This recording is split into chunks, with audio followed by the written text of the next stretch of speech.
जय गौ माता सचिन भाई। जय गौ माता। सचिन भाई, चारा जो है कितना महत्वपूर्ण है गौशाला के लिए? चारा बहुत महत्वपूर्ण है क्योंकि अभी गाय को चरने के लिए जगह नहीं है और चरने के लिए वहाँ कुछ चारा भी उपलब्ध नहीं रहता। जब हम खुली गाय छोड़ते हैं चरने के लिए तो वहाँ बड़ा पत्ती, छोटा पत्ती, ऐसा कुछ चारा नहीं, बस एक ही छोटे पत्ती का चारा रहता है। तो मल्टीपल फॉडर गाय को देना बहुत ज़रूरी है। उससे अच्छा पाचन हो जाता है, उससे अच्छा उसका जो तंदुरुस्त है, गाय हेल्दी रहती है। इसलिए बहुत प्रकार के चारा होना जरूरी है, एक चारा नहीं देना है। तो इसलिए कितने प्रकार के चारे? अभी हम 5 प्रकार के चारे दे रहे हैं। उसमें से मेरे पास बाहुबली है, जो नेपियर का एक वैरायटी है। तो इसका खासियत ये है कि ये बहुत छोटा है। इसका जो मतलब ज़्यादा क्या बोलते हैं उसको, जाड़ नहीं होता। हाँ, इसकी जो जाड़ी है वो बहुत कम है, इसलिए गाय को अच्छा हजम हो जाता है। क्योंकि ये समझो बड़ा होगा, ये ज़्यादा कड़क होगा तो हजम नहीं होगा गाय को ठीक तरह से। तो ये सॉफ्ट रहता है और इसका लंबाई 12 से 14 फीट तक जाता है। फिर भी ये अभी काटने को नहीं आया और 2-3 फीट बढ़ेगा। तो ये इम्पोर्टेंट चारा है। इसके स्टम्प से हम प्लांटेशन का उसको लगा सकते हैं, स्टम्प से। और ऐसे जो ऐसे लगाया है इसका ढलान पे हम ये लगा सकते हैं। अच्छा, तो इसमें इसके ऊपर भी लग सकता है। इसकी खूबी क्या है? इसमें न्यूट्रिशन वैल्यू कैसी है? न्यूट्रिशन नहीं, इसमें देखो ये इस फाइबर का सोर्स है ये। हाँ, जैसे बहुत बोले जाते हैं कि लोग इसमें प्रोटीन बहुत ज्यादा है। नहीं, ये फाइबर का सोर्स है। अच्छा। प्रोटीन प्रोटीन का सोर्स तो ये है। अच्छा। ये दशरथ घास है, ये प्रोटीन का सोर्स। हमने ये बीच में सब लगा दिया है क्योंकि ये डाइकोट और मोनो जो है ये हमने कॉम्बिनेशन किया है। तो प्रोटीन का सोर्स लूसन है, दशरथ घास है। तो ये प्रोटीन के सोर्स के लिए ये लगाना चाहिए। तो ये प्रोटीन इसमें कितना लगभग प्रोटीन ये होता है? 18 से 22% प्रोटीन रहता है। अच्छा, हाँ, वाह। इससे गाय को नुकसान भी नहीं रहता और ये कौन से भी खेत में आ सकता है। इसमें कम पानी में भी आ सकता है और ज्यादा पानी भी हो गया तो इससे दिक्कत नहीं होता है। ये कितना बड़ा इसकी बेल जैसा होता है? ये 5 फीट यहाँ तक, 5 से 6 फीट बस। अच्छा। उसके आगे गया तो ज्यादा मतलब कड़क बन जाएगा। तो जितना खा सके ऐसे रहेगा, हाँ, तभी उसको काट के देना है। और उसके बाद अच्छा है ये मोरिंगा। अच्छा, तो मोरिंगा भी हम देते हैं, बीच बीच में मोरिंगा भी लगा है। तो मोरिंगा भी प्रोटीन का सोर्स अच्छा है, 16% इसमें प्रोटीन रहता है। मिनरल्स भी बहुत अच्छे हैं मोरिंगा में। तो ये मल्टीपल इसमें थोड़ा थोड़ा ऐड करना है। तो ये जैसे अब ये दशरथ की आपने बात बताई, दशरथ कैसे तैयार होता है? सीड से, ये सीड से लगाना पड़ता है। 10 गुंटा के लिए 1 किलो सीड लगता है इसका। अच्छा, हाँ, 10 गुंटे के लिए। तो ये इसका जो बुआई है, इसका बुआई 1200 रुपए किलो सीड का।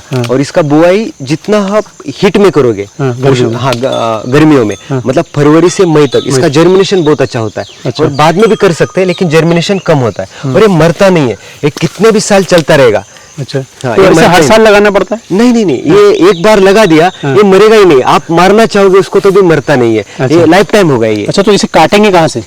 यहाँ से काटेंगे। अच्छा, ये जड़ से? हाँ, यहाँ से काट देंगे। ये ऐसे भी काटने की भी जरूरत नहीं। अच्छा, ऐसे भी टूट जाएगा? हाँ, ऐसे भी टूट जाता है ये मतलब फास्ट कटाई होती है। लूसन के लिए बहुत ज्यादा टाइम लगता है, तो लूसन के लिए अच्छा। तो ये इतना लगभग 5 फीट का कितने दिन में तैयार होता है? 1.5 महीने में, 45 दिन में ये 5 फीट का एक बार काट दो फिर दोबारा ये तैयार हो जाएगा। तो ये इसका जो है ये कहीं भी किसी भी क्षेत्र में लग सकता है? किसी भी क्षेत्र में लग सकता है। इसका मतलब नॉर्थ इंडिया में भी लग सकता है? कहीं भी पूरा बार इसको कैसी भी जमीन हो चलेगा। मतलब ये किधर भी डालो वो क्या आएगा और अपना जगह बना लेगा, दूसरे को नहीं आने देगा ये। हाँ, अच्छा। इतना तो पावरफुल है। लेकिन इनके नेपियर के बीच में आसानी से लग सकता है? हाँ, नेपियर के बीच में आसानी से लग सकता है। तो नेपियर को भी इसका क्या खाद मिलता है, इसमें ज्यादा नाइट्रोजन होता है। अच्छा, नाइट्रोजन। हाँ, इसके रूट्स में ज्यादा नाइट्रोजन है। तो ये खाद किसको देगा? नेपियर को देगा, ये बाहुबली को देगा। तो बाहुबली भी अच्छा आ जाता है। तो हम इसलिए इसको किसी को खाद नहीं इस्तेमाल करते केमिकल वाला। अच्छा, प्राकृतिक खाद से सब तो अभी प्राकृतिक।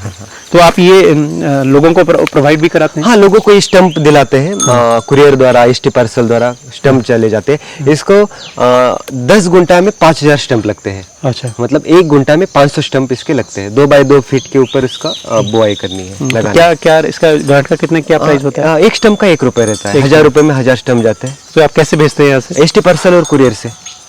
अच्छा, तो और क्या क्या ग्रास है जो खिलानी चाहिए गाय को? इसमें अभी ग्रास जो है मार्वेल है मेरे पास।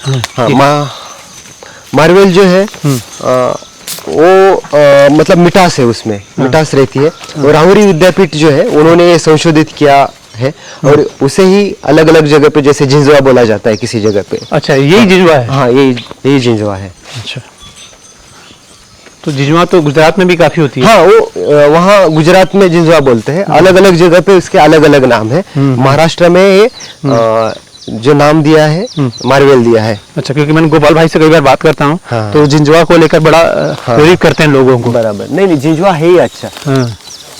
तो ये भी सब जगह हो जाता है जिंजवा? हाँ, ये इसका क्या है, थोड़ा पानी ज्यादा होता है। हाँ। तो पानी ज्यादा नहीं देना है। अच्छा, इसको पानी ज्यादा नहीं देना है। हाँ, यहाँ समझिए, यहाँ देखो ज्यादा थोड़ा पानी है तो यहाँ कम उसका हाइट बढ़ गया, कमी थोड़ा यहाँ पाइप फूटी है। तो ये हाइट अच्छा पानी है, अच्छा जमीन है तो अच्छा हाइट आ जाता है इसका, मतलब 3 से 4 फीट इसका हाइट आ जाता है आराम से, 3 से 4 फीट आ जाता है। और ये गाय डिलीवरी होने के बाद तो हम कंपलसरी उसको देते ही देते, क्योंकि मिठास अच्छा है, पाचन अच्छा हो जाता है गाय का, जो भी खा रही है पचता अच्छा है।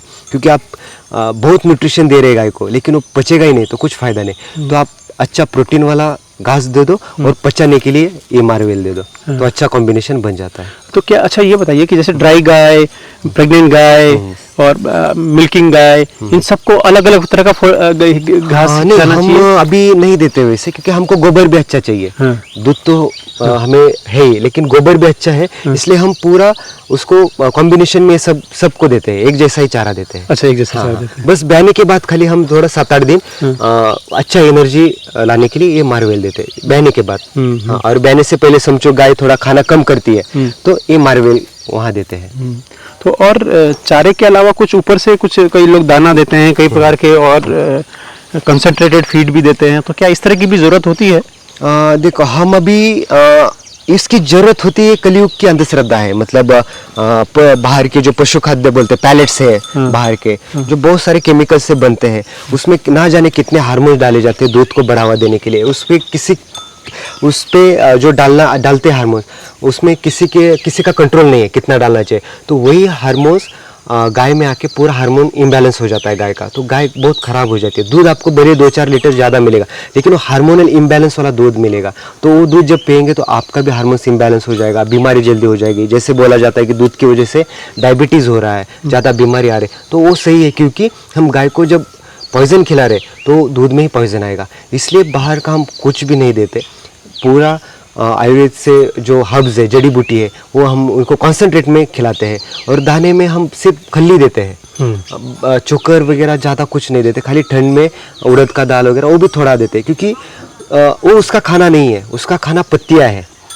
जितना हम ज़्यादा पत्तियाँ देंगे उतना गाय का सेहत बहुत अच्छा रहेगा। इसलिए दाना के ऊपर हम ज़्यादा फोकस नहीं करते, खल्ली और ये हर तरह की बहुत सारी जड़ी बूटी या पत्ते देते हैं, जैसे अंजन के पत्ते हैं, नीम के पत्ते हैं, जामुन के पत्ते हैं, आम के पत्ते, ये अलग अलग पत्ते हम इनको देते हैं। हफ्ते में 1 बार 2 बार ऐसे देते हैं। और कॉन्सेंट्रेट में मंजिष्ठा, जटामासी, काकड़शिंगी, उसकी एनर्जी के हिसाब से हम उसमें ऐड करते हैं। तो कुल मिला के कितना, एक गाय को कितना चारे की जरूरत होती है? और आप मतलब कितने में, जैसे मान 40 गाय में आपने कितने इलाके में आपने ये उत्पादन किया? मेरा अभी 4.5 एकड़ से 5 एकड़ में चारा है। पूरे साल भर हो जाता है? पूरे साल भर हो जाता है। और एक गाय, दुधारू जो गाय है, कम से कम 10 किलो एक टाइम का खाती है, 10 सुबह 10 शाम को 10। अच्छा। हाँ, और खल्ली जो है, समझो चारे से उसका पोषण अच्छा हुआ तो खल्ली भी ज्यादा नहीं खाती। चारा बहुत इंपॉर्टेंट है। हाँ, फिर बाकी का जो कॉन्सेंट्रेट है ना, वो अपने आप कम खाएगी। जब जितना आप अच्छा चारा दोगे तो कॉन्सेंट्रेट कम खाएगी। जितना आप बेकार चारा दोगे, खाली एक ही तरह का खाली फाइबर ही दोगे, तो वो कॉन्सेंट्रेट का खर्चा बहुत बढ़ जाता है। तो इसलिए चारे पे फोकस करना बहुत जरूरी है, तभी गौशाला सस्टेन भी हो सकती है। अपना चारा होना बहुत जरूरी है। और सस्ते में हो जाता है ना प्रोड्यूस अपने खेत में। कॉन्सेंट्रेट के लिए बहुत खर्चा है। हाँ, और वैसे भी बाजार से भी अगर हरा चारा भी बहुत महंगा पड़ता है। हरा चारा चारे पे तो इस वक्त गौपालक लूट गया है। हाँ, बराबर। तो खुद का जमीन करके अच्छा चारा लगाने से बहुत, नहीं तो रेंट पे ले चारा, हाँ लीज पे ले सकते। तो चारा खुद उगाएंगे तभी सस्टेनेबल हो सकती है गौशाला। जितना कम खर्चे में चारा होगा, उतने कम खर्चे में गाय तैयार होगी, दूध उत्पादन होगा, तभी आप कुछ कर सकते हैं। जैसे कि अभी हमने बाजू में अलग अलग वनस्पति लगाई। ये निर्गुंडी है, ये बेल है, पुत्रजीवी है। ये पुत्रजीवी है? हाँ, पुत्रजीवी है। इससे क्या होता है सर भाई? मतलब गाय गर्भ ठहरता नहीं है, तब इसके बीज हम दे सकते हैं तो गर्भ ठहर जाता है। अच्छा। जो गाय को ऐसा प्रॉब्लम आता है उनके लिए ये ऐसा कर सकते हैं। इसके पत्ते भी खिलाते हैं क्या? हाँ, पत्ते भी खिलाते हैं। और ये क्या है? ये बेल है। अच्छा, तो बेल है, बेल पत्र है।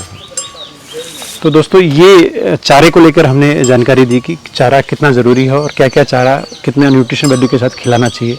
तो सचिन भाई एक बार फिर से बहुत बहुत धन्यवाद, क्योंकि ये विषय जो है गौपालकों के बहुत काम आएंगे। जी, जय गौ माता। जय गौ माता। बहुत बहुत धन्यवाद आपका।